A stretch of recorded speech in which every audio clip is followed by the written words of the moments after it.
Illegal drug trade in Colombia refers to a practice of Colombian criminal groups of producing and distributing illegal drugs. Colombia has had 4 major drug trafficking cartels and several bandas criminales, or BACRIMs, which eventually created a new social class and influenced several aspects of Colombian culture and politics. The Colombian government efforts to reduce the influence of drug-related criminal organizations is one of the origins of the Colombian conflict, an ongoing low-intensity war among rival narco-paramilitary groups, guerrillas and drug cartels fighting each other to increase their influence and against the Colombian government that struggles to stop them. Coca, marijuana and other drugs had been part of the lifestyle of some Colombians, but the worldwide demand of psychoactive drugs during the 1960s and 1970s eventually increased the production and processing of these in Colombia. Cocaine is produced at $1,500 per kilo in jungle labs and could be sold on the streets of America for as much as $50,000 per kilo. The initial boom in production of drugs in Colombia for export began with marijuana in the 1960s, followed by cocaine in the mid to late 1970s.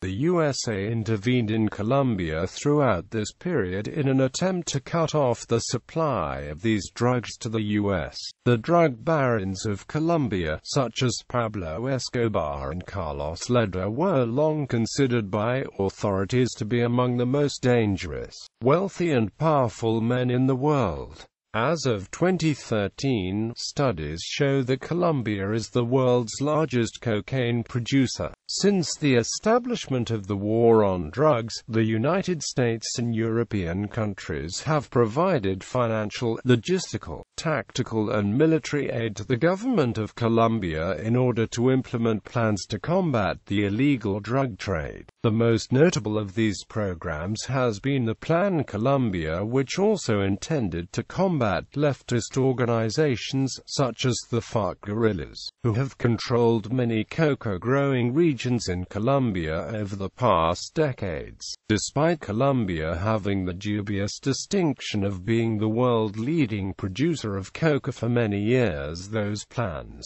slowly but surely, diminished the drug produced to the extent that in 2010 the country reduced cocaine production by 60%, relative to the peak in 2000.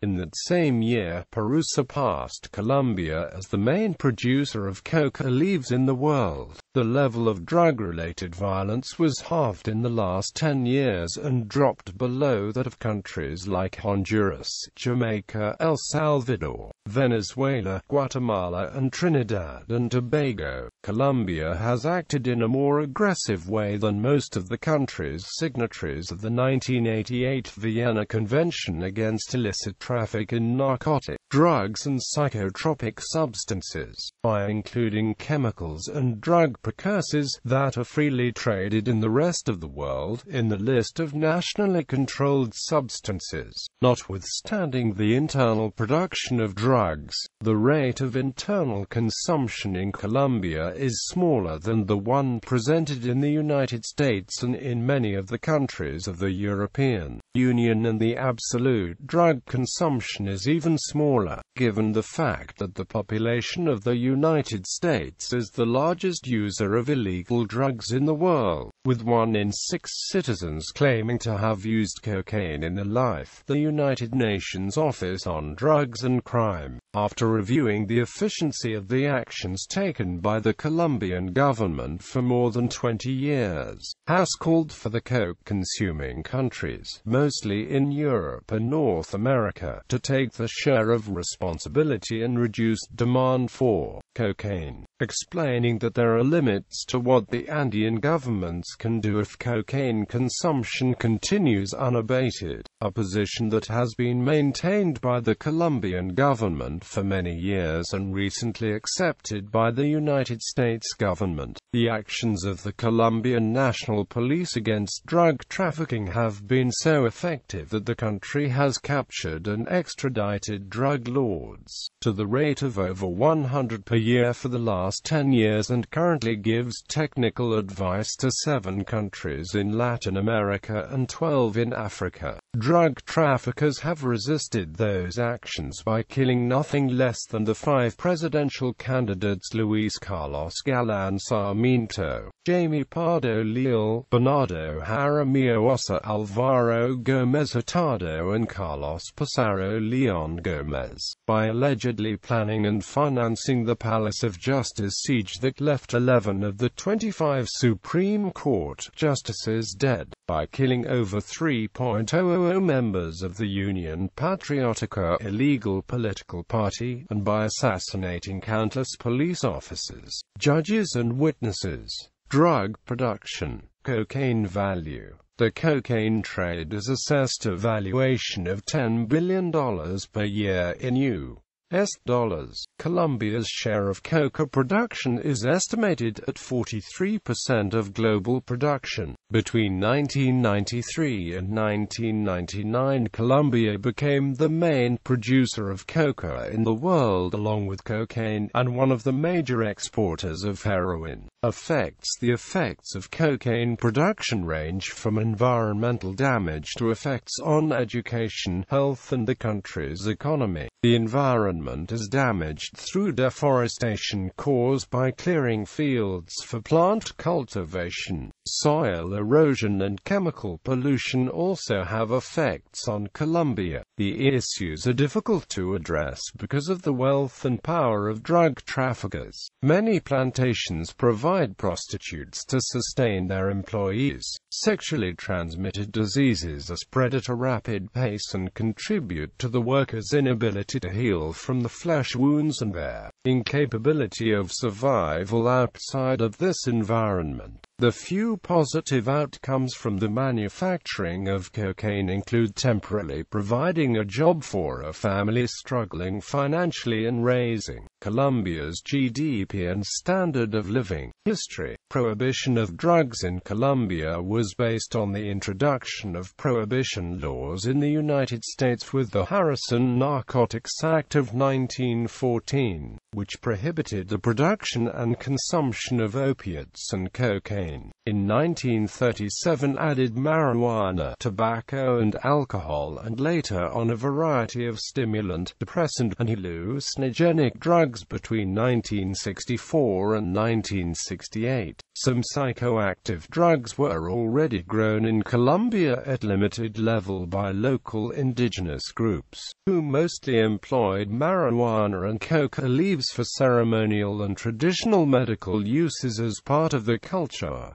Marijuana. To counter increasing production and consumption, the government of the United States and the government of Colombia, along with other countries, initiated a campaign called the War on Drugs. The Black Tuna Gang was a Miami-based Colombian marijuana trafficking group. It was responsible for bringing in over 500 tons of marijuana over a 16-month period in the mid-70s. Cocaine and heroin cartels with prohibition established producers and traffickers formed armed and clandestine cartels. During the 1980s, as demand increased, the cartels expanded and organized into major criminal conglomerates usually headed by one or several kingpins, as in the case of the Medellin cartel and the North Coast cartel, along with federation-style groups such as the Cali cartel and Norte del Valle cartel. Medellin cartel. The Medellin cartel, led by Pablo Escobar, established a ruthless organization, kidnapping and murdering those who interfered with its objectives.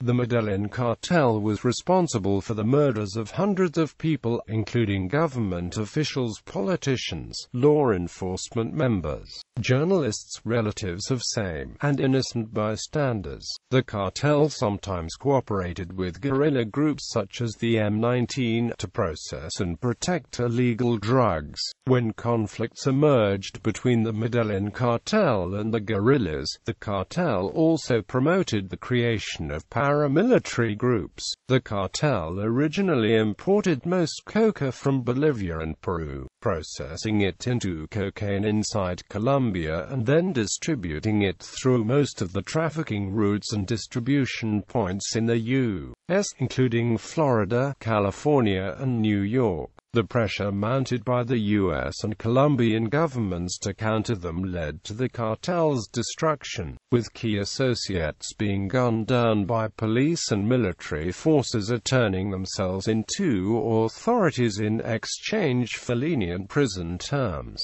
Cali Cartel. The Cali Cartel, also known as Cali's Gentlemen, was based in southern Colombia, around the city of Cali and the Valle-del-Cauca department. The Cali Cartel was founded by the Rodriguez Orihuela brothers, Gilberto and Miguel, as well as associate José Santa Cruz Londonero. The Cali Cartel originally began as a ring of kidnappers known as Las Quimas. The profits of kidnapping helped finance the ring's move to drug trafficking, originally beginning in marijuana and eventually spreading to cocaine. The cartel's estimated revenue would eventually reach an estimated $7 billion a year. The cartel's influence also spread to the political and justice system. It also played a role in the manhunt that led to the death of Pablo Escobar, helping form the vigilante group Los Pepes, which worked alongside members of the government's elite bloc de Búsqueda, exchanging information on the whereabouts of Escobar and key figures in the Medellin cartel. After the collapse of the cartel, it was discovered it was wiretapping phone calls made into and out of Bogotá, and was engaged in money laundering using numerous front companies spread throughout Colombia. Norte del Valle Cartel. The Norte del Valle Cartel, or North Valley Cartel, is a drug cartel which operates principally in the north of the Valle del Cauca department of Colombia. It rose to prominence during the second half of the 1990s after the Cali cartel and the Medellin cartel fragmented, and was known as one of the most powerful organizations in the illegal drugs trade. The chiefs of the Norte del Valle cartel included Diego Leon Montoya Sanchez, Wilber Varela and Juan Carlos Ramirez Abadia. Of the original leaders of the cartel, Wilber Varela was the last remaining member being sought by the authorities but was found dead on January 31,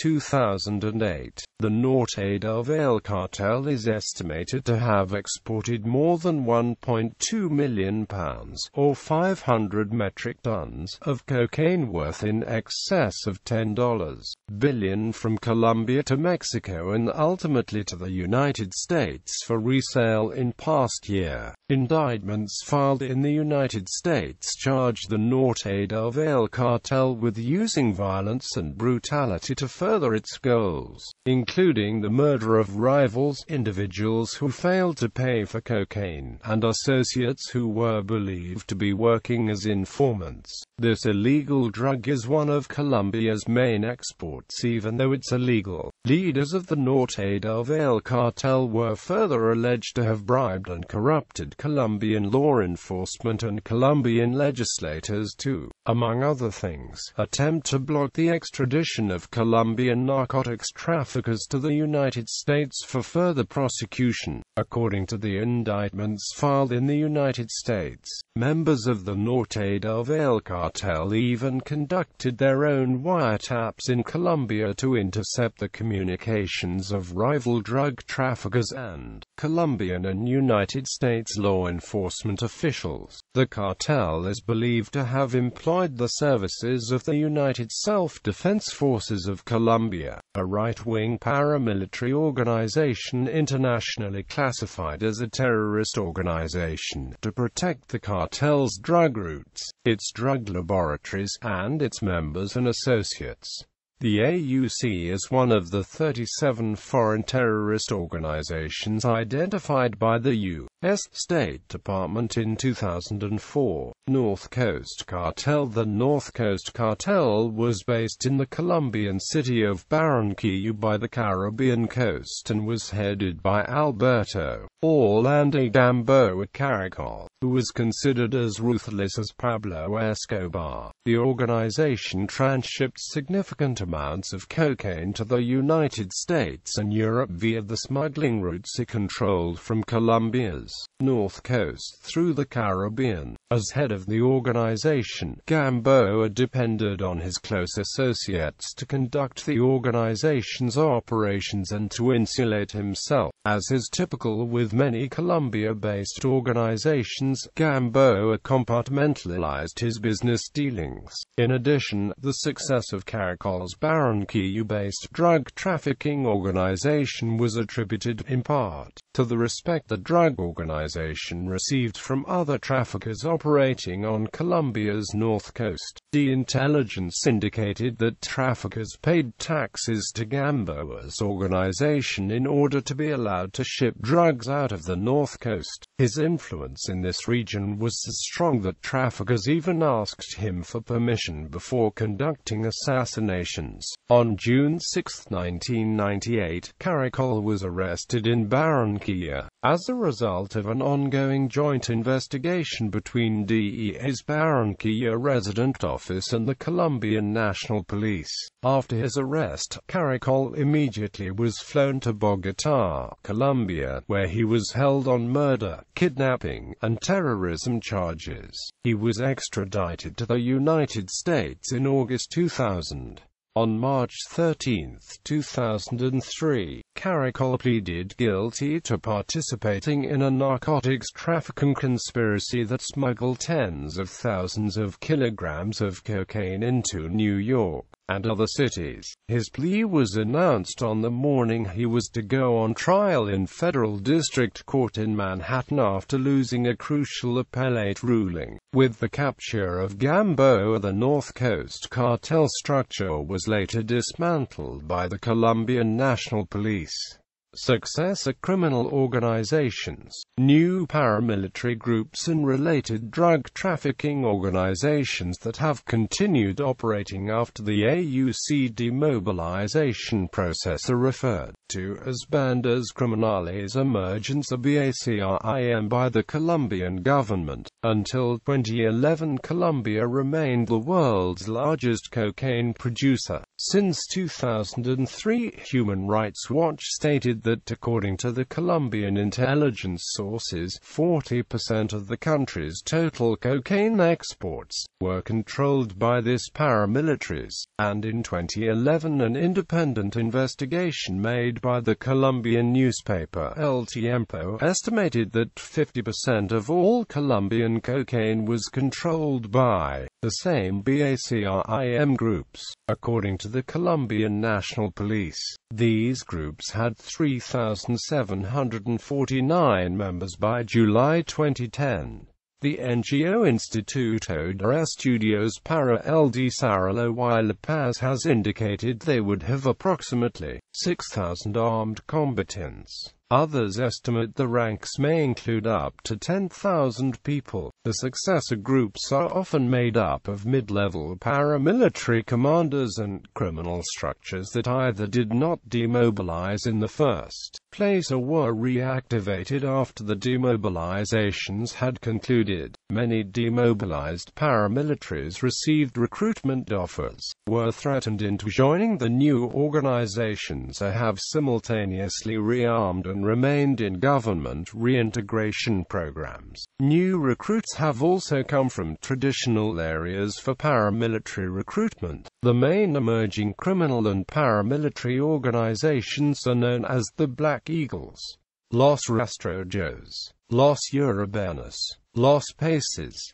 Los Machos, Los Gaitanistas, Renacer, Nueva Generation, ERPAC, Blog Matter, Libertadores del Vichada, Ejército Popular de Liberación, the Office of Envigado. These groups continue to be involved in the drug trade, commit widespread human rights abuses, engage in forced displacement and undermine democratic legitimacy in other ways, both in collusion with and opposition to FARC-EP guerrillas. The targets have included human rights defenders, labor unionists and victims of the former AUC. Members of government security forces have also been accused of tolerating the growth. In December 2010, ERPAC paramilitary leader Pedro Guerrero, also known as Cuchillo or Knife, died after a police raid. Extradition treaty with the U.S. Perhaps the greatest threat posed to the Medellin cartel and the other traffickers was the implementation of an extradition treaty between the United States and Colombia. It allowed Colombia to extradite any Colombian suspected of drug trafficking to the U.S. and to be put on trial for their crimes. This was a major problem for the cartel since the drug traffickers had little access to the local power and influence in the U.S.,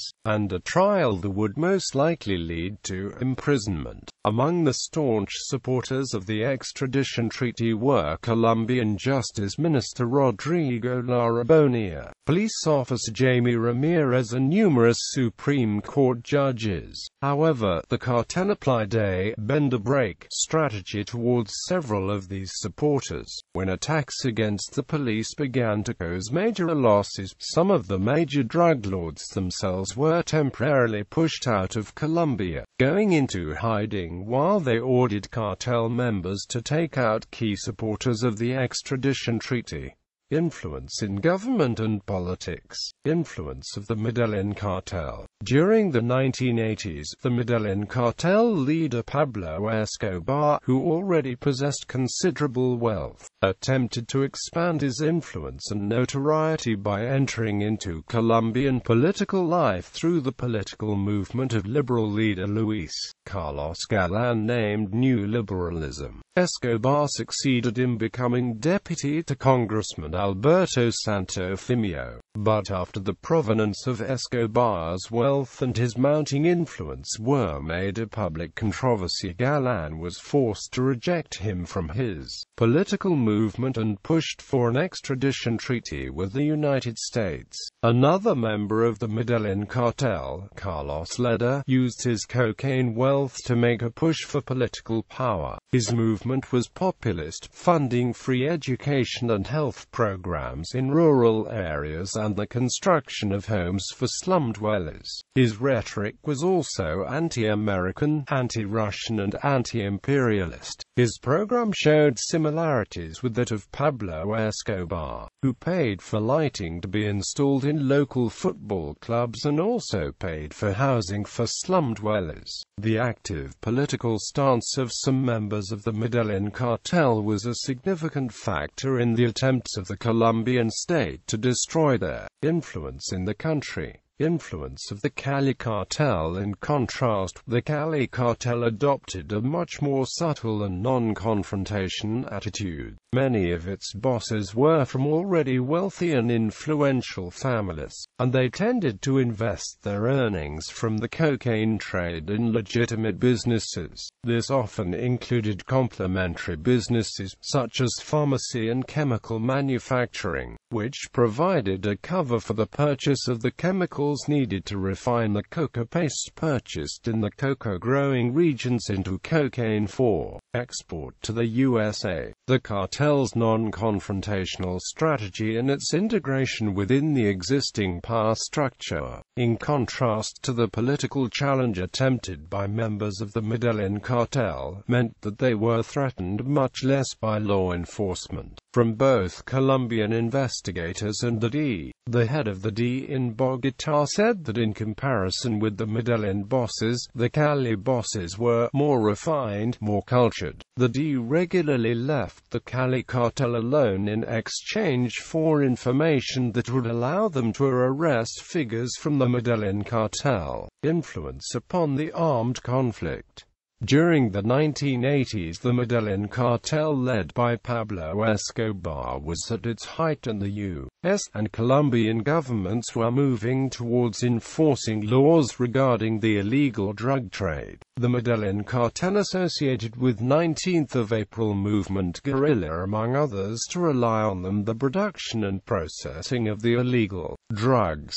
The guerrillas saw in the illegal drug trade a form of financing the guerrilla movement. Other guerrillas such as FARC and ELN followed the same example and also began collecting taxes on small illegal drug trafficking organizations to improve the financial stability. With the fall of the two main drug trafficking cartels of Medellin and Cali in the 1990s, some of organizations that inherited the drug routes were members of the newly formed Norte del Valle cartel. The FARC and ELN guerrillas came to control the coca-growing regions in the Colombian Amazon and to tax the income from the sale of coca paste. The right-wing paramilitary groups initially grew out of the private armies of cocaine cartels. Paramilitary groups such as the AUC assassinated trade unionists, left-wing priests and any others deemed to be leftist sympathists. They have also collaborated with Colombian state forces.